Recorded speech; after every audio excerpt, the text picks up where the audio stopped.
ni Senador Kiko Pangilinan na maghain ng diplomatic protest laban sa China ang Department of Foreign Affairs.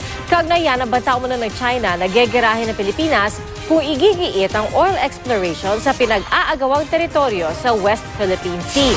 Nakatutok,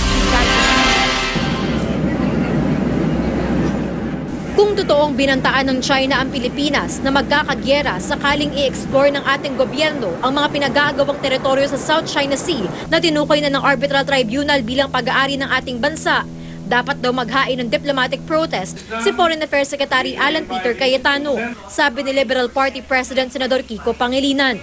Suportado raw ni Pangilinan ang resolusyon ni Senador Bam Aquino para talakayin ang foreign policy ng bansa. Dapat daw suriin ang 24 na bilyong dolyar na loans at investments na nakuha ng Pilipinas mula sa China. Sagot ng DFA, dapat intindihin ang usapan sa pagitan ni Pangulong Duterte at Chinese President Xi Jinping sa tamang konteksto. Ipinaliwanag daw ni Duterte ang karapatan ng Pilipinas sa West Philippine Sea at kasama sa kanyang mandato na utusan ang mga ahensya ng gobyerno na gamitin ang mga resources doon para sa Pilipinas. Kapwa raw kinilala ni Duterte at Xi na komplikado ang issue at dapat humalap ng payapang solusyon. Meron naman daw paraan gaya ng bilateral consultative mechanism na nagsimula na nitong Biyernes. Sabi ng security expert na si Romel Banlawi, ang umano'y pahayag ng China, paraan lang ng pagdiin ito sa matagal na nitong posisyon na dapat dinadaan sa usapan ng issue. I consider that as a figure of speech rather than a policy declaration.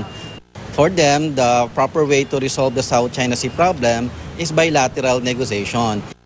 Sabi ni Banlawi, itinuturing ng China na sampal sa kanila ang Arbitral Tribunal ruling, kaya ito nagmamatigas. Lamang na rin ng China sa dami ng itinatayong pasilidad at hindi kayang tapatan ng Pilipinas ang kanilang puwersa.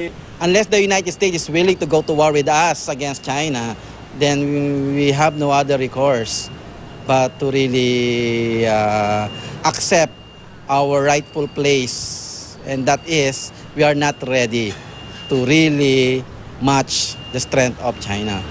Jamsi Sante, Nakatutok, 24 Oras.